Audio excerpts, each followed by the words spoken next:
I'm Ed Griffin. Most people think that the UN is our last best hope for peace. That's the way it was sold to me when I was in school.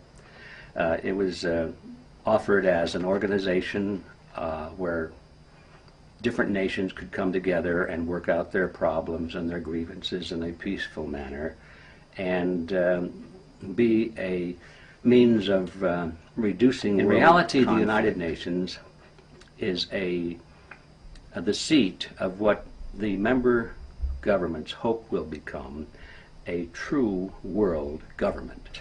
In the United Nations is collectivism.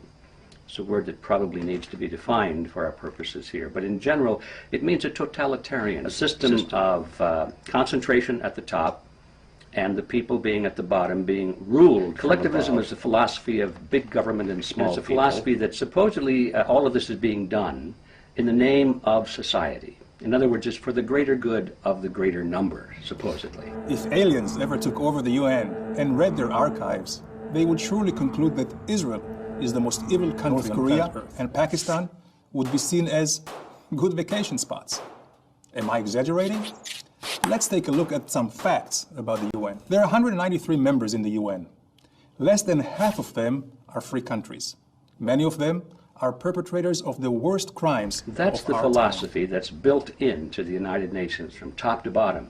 And so therefore, the answer to the question, what is the United Nations? The United Nations is a budding or building world totalitarian system. In 1945, after World War II, the nations who defeated fascism established the United Nations to prevent such human devastations from ever happening again. From the get-go, Israel was at a disadvantage.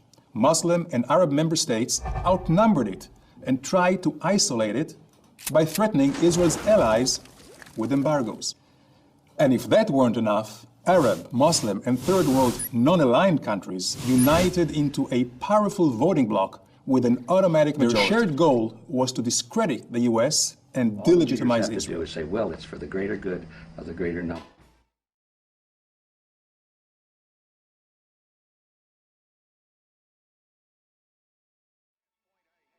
Rothschilds. You talk about England. The Lord Beaconsfield Rothschild, he was so powerful that when he went out on the street in the 1800s, all the carriages and everybody, all the pedestrians had to stand at attention, petrified, as a game of statues, until the Rothschild carriage passed. And that shows me that these guys are behind, and like you said, it's some kind of conspiracy, international conspiracy behind this kind of thing to overthrow any kind of independent movement that's out there. I appreciate it, Alex. Well, it's true. The Rothschilds indirectly funded Hitler. They funded the Bolsheviks on record. They funded Napoleon and then helped bring him down. I mean, it's all in the history books. And I have read about different Rothschilds so powerful that everyone would stand at attention, like when the Queen of England was around. Who do you think's funding all this stuff? It's here in Northeast Ohio, they're really getting the people primed to stand at attention. We got these FEMA churches that are giving out food. People got to get there like 6 o'clock in the morning, no matter what the weather's like. They won't open the doors till like 10 o'clock. But they got people that walk down the line and tell people, you know, you got to stand here, you know. No, that's just like the Soviet Union. They had plenty of food, but it was all about making you stand at attention for 5 hours. It is training you and wasting your time and teaching you that only they have it.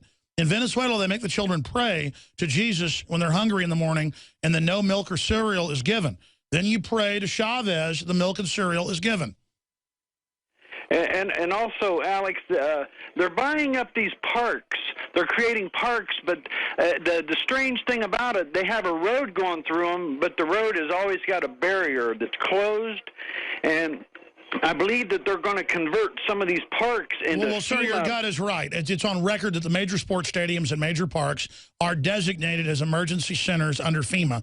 So your gut is right, and it's public intel.